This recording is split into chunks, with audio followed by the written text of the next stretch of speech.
Dhurandhar cinema release అయిన తర్వాత చాలా మంది ఈ సినిమాని ప్రేస్ చేస్తున్నారు.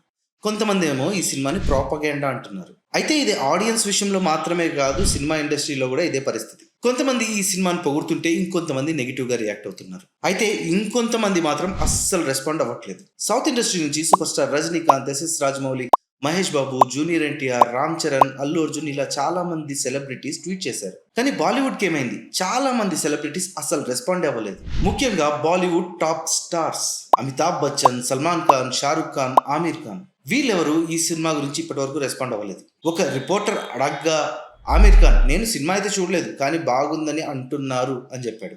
వీళ్ళు మాత్రమే కాదు, అలియా భట్, కత్రినా కైఫ్, కరీనా కపూర్ వీళ్ళు కూడా రెస్పాండ్ అవ్వలేదు. రణబీర్ కపూర్ కూడా ఈ సినిమా గురించి చాలా లేట్ గా మాట్లాడారు. వీళ్ళు మాత్రమే కాదు, దురంధర్ యాక్టర్ రణ్వీర్ సింగ్ భార్య దీపికా కూడా ఇంకా రెస్పాండ్ అవ్వలేదు. ఎందుకు? మన దేశం గురించి గొప్పగా, పాకిస్తాన్ ని నెగిటివ్ గా చూపించిన సినిమా గురించి రెస్పాండ్ అవ్వడానికి ఎందుకు ఆలోచిస్తున్నారు? ఇంకో పక్క ఇదే టైంలో బాలీవుడ్ యాక్టర్ ఇమ్రాన్ ఖాన్ ఒక స్టేట్మెంట్ ఇచ్చారు. డైరెక్ట్ గా దురంధర్ పేరు ఎత్తలేదు కానీ ఇలా జుట్టు వేసుకుని మొహానికి రక్తం పూసుకునే రోజు తను ఎప్పటికీ చెయ్యనని స్టేట్మెంట్ ఇచ్చారు. ఈ స్టేట్మెంట్ దురంధర్ గురించో కాదో తెలియదు కానీ కరెక్ట్ గా ఇలాంటి టైంలో స్టేట్మెంట్ ఇస్తే ఎవరైనా అదే అనుకుంటారు. మరి మీరేమనుకుంటున్నారు? కామెంట్ చేయండి.